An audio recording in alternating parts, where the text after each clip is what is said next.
अंजलि गांव की सीधी सादी लड़की है। उसकी शादी को 2 साल बीत चुके हैं। उसके पति का नाम राजीव है और वो दोनों शहर में रहते हैं। राजीव वैसे तो नेक दिल इंसान है, लेकिन पराई औरतों के सामने वो पिघल जाता है। इसीलिए अंजलि हमेशा चिंता में रहती है। ऑफिस से आने के बाद हर रोज अंजलि राजीव का फोन चेक करती है।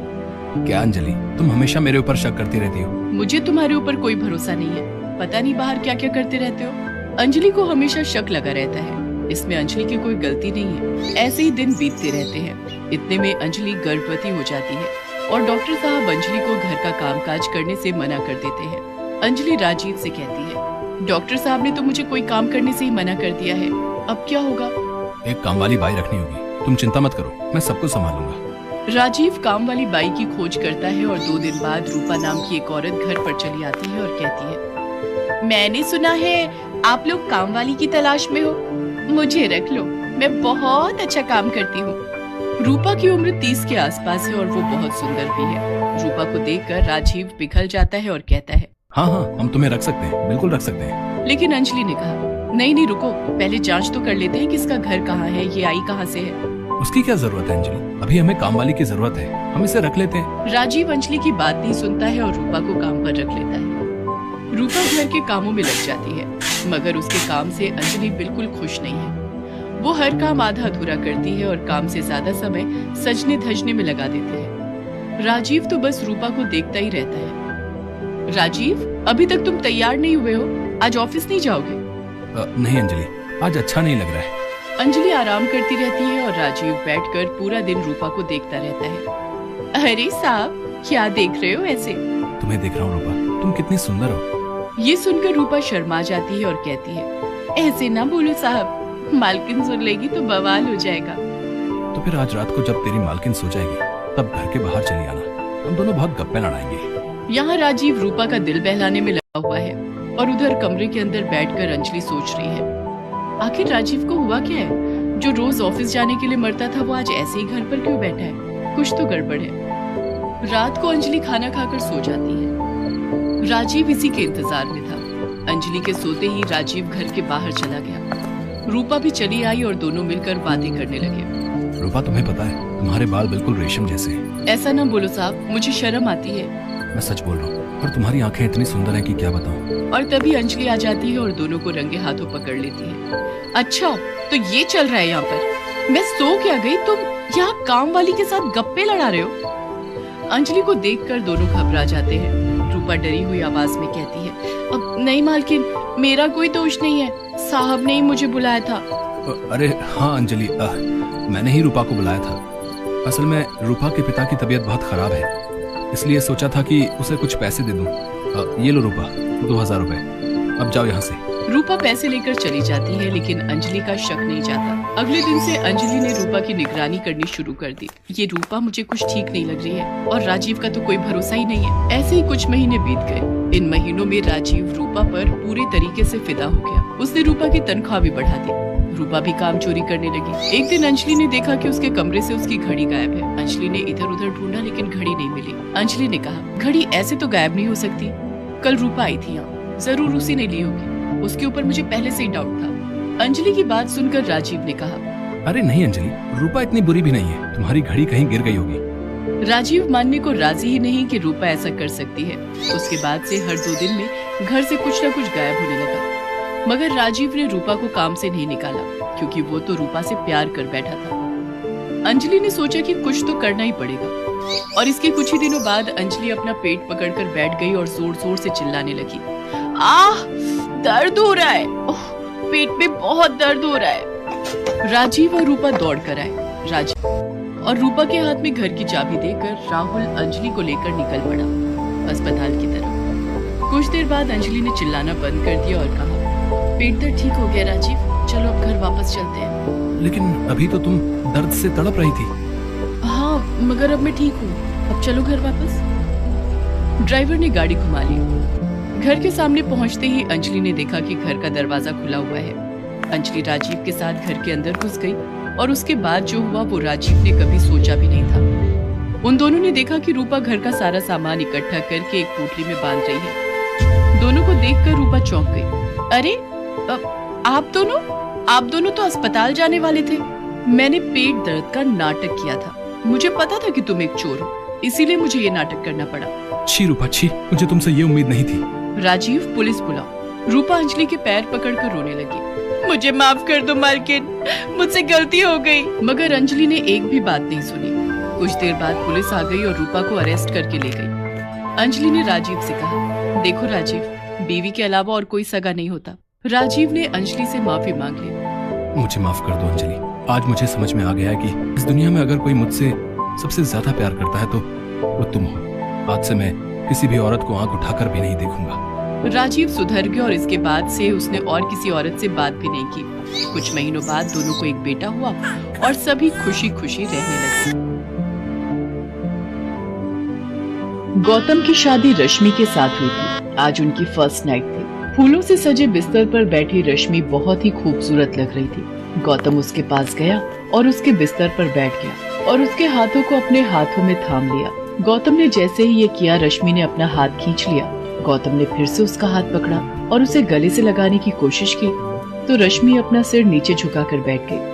ओहो, शर्मा गई। लेकिन तुम्हारी इस अदा ने मुझे और भी दीवाना बना दिया रश्मि। चलो अब शर्माना छोड़ो और मेरी बाहों में आ जाओ और भूल जाओ सब कुछ। जी वो क्या हुआ? खुलकर बोलो जो बोलना है। गौतम के अनुरोध पर रश्मि ने जो कहा वो उसे बहुत अटपटा लगा। ये कैसी मन्नत मांगी है तुमने? सुहाग रात का इंतजार तो सबको होता है।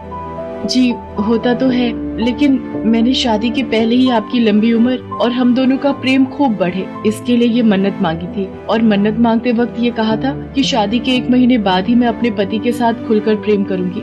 1 महीने तक हम रहेंगे तो इसी कमरे में, लेकिन एक दूसरे को स्पर्श नहीं करेंगे। चलो, अब तुमने मन्नत मांगी है और वो भी मेरी लंबी उम्र और आपस के प्रेम के लिए, तो मैं तुम्हारी बात का मान रखूंगा। दोनों की शादी को 3 दिन हो गए थे। गौतम कैलेंडर में दिन ही गिन रहा था। एक सुबह जब गौतम शेविंग कर रहा था तभी दरवाजे पर दस्तक हुई। रश्मि, रश्मि, दूध वाला होगा, जरा दूध ले लो। रश्मि ने दरवाजा खोला।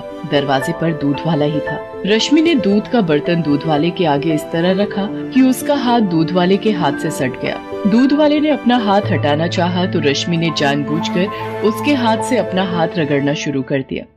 अरे मालकिन, ये क्या कर रही हैं? 3 दिन पहले ही तो इनकी शादी हुई है। क्या हुआ भैया, क्या सोचने लगे? कुछ नहीं मालकिन।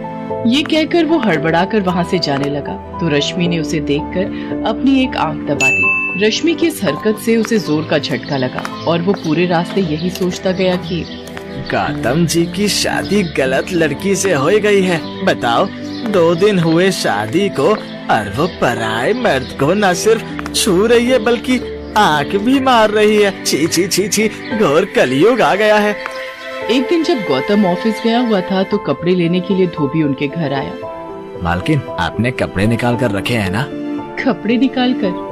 रश्मि ने ये बात इस अंदाज में कही कि धोबी रमनलाल झेप गया। धोबी जब कपड़े लेकर जाने लगा तो रश्मि ने उसे देखकर भी आंख मार दी। रमनलाल के जहन में भी वही सब चलने लगा जो दूध वाले पंकज के जहन में चल रहा था। रश्मि का ये बर्ताव धीरे धीरे मोहल्ले वालों की जय बन गया था। एक दिन जब गौतम ऑफिस से घर लौटा तो सोसाइटी के गेट पर खड़े गार्ड ने उससे कहा, राम राम साहब। राम राम भाई, राम राम। जी साहब, वो मुझे आपसे कुछ कहना था। तुम्हें फिर से पैसा चाहिए? अरे नहीं साहब, वो कुछ और बात है। उसके बाद गार्ड ने गौतम से जो कहा उसे सुनकर गौतम का पारा 7वें आसमान पर पहुंच गया। तुम पागल तो नहीं हो गए या होश खो दिए अपने? तुझे पता भी है तुम मेरी पत्नी के बारे में क्या कह रहे हो? साहब, मैं झूठ नहीं बोल रहा हूँ। आप जब ऑफिस चले जाते हैं तो मेम साहब हर दिन मुझे बुलाती हैं। कभी मेरा हाथ पकड़ती हैं और कभी आंख मारती हैं। देखो, तुम बर्दाश्त की सीमा मत लांघो, नहीं तो तुम्हारी शिकायत मैं सोसाइटी में कर दूंगा। तुम्हारी नौकरी चली जाएगी। ये कहकर गौतम वहाँ से निकल गया। लेकिन कुछ दिनों बाद जब दूध वाले और धोबी ने यही बात गौतम से कही तो वो सोचने पर मजबूर हो गया। ये सब लोग रश्मि के बारे में ऐसी बातें क्यों कर रहे हैं? मुझे तो कहा कि उसने मन्नत मांगी है, मुझे छूने तक से मना कर दिया और गैर मर्दों को वो आंखें मार रही है। मेरी गैर हाजिरी में उन्हें घर बुला रही है। नहीं नहीं, ऐसा नहीं हो सकता है। लोग झूठ बोल रहे हैं, लेकिन सभी लोग झूठ क्यों बोलेंगे? क्या करूं मैं? रश्मि से बात करूं क्या? नहीं नहीं नहीं नहीं, उसे बुरा लग गया तो। गौतम रश्मि से प्यार करता था, इसलिए उसने लोगों की बातों पर कोई ध्यान नहीं दिया। लेकिन एक बात जो उसने महसूस की वो ये थी कि रश्मि किसी से घंटों फोन पर बातें करती रहती है। एक बार जब उसने उससे पूछा कि वो किससे बातें कर रही थी तो उसने कहा, यहाँ पर फोन पर बात करने में भी कोई पाबंदी है क्या? पाबंदी? नहीं तो कोई पाबंदी नहीं है। मैं अपनी दोस्त से बातें कर रही हूँ, शर्मिला नाम है उसका। हम बेस्ट फ्रेंड हैं, लेकिन मेरी शादी हो गई यहाँ दिल्ली में और वो शादी करके दुबई चली गई। अब हमारा मिलना जुलना ज्यादा संभव तो है नहीं, इसलिए हम फोन पर ही बातें करते हैं। आपको यकीन नहीं हो रहा है तो ये लीजिए फोन और मेरी दोस्त से बात करिए।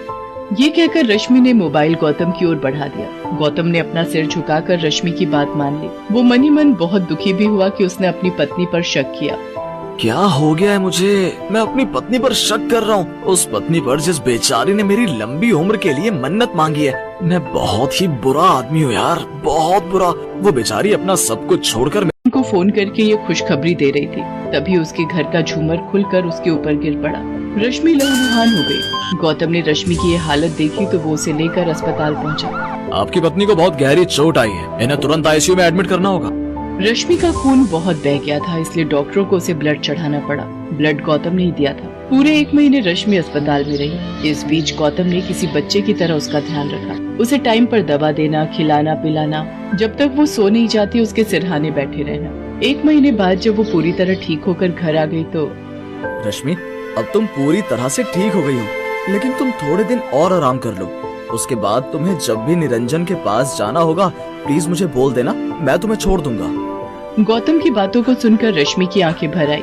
गौतम, मुझे छोड़ दोगे किसी गैर मर्द के पास? गैर? निरंजन से तो तुम प्यार करती हो। प्यार करती थी, वो मेरा पास्ट है और तुम मेरा प्रेजेंट हो। 7 फेरे लिए हैं मैंने तुम्हारे साथ। मैं मानती हूँ कि मुझसे गलतियाँ हुई हैं, लेकिन मैं दावे के साथ कह सकती हूँ कि तुमसे ज्यादा प्यार मुझे कोई नहीं कर सकता गौतम, कोई नहीं। I love you Gautam, I really love you. मेरी गलतियों के लिए मुझे माफ कर दो और मेरे गले लग जाओ। गौतम रश्मि से बहुत प्यार करता था। जो प्यार करते हैं वो दूसरे की गलती को दिल से नहीं लगाते बल्कि माफ कर देते हैं। गौतम ने रश्मि को माफ कर दिया और दोनों ने नए सिरे से अपना जीवन शुरू किया।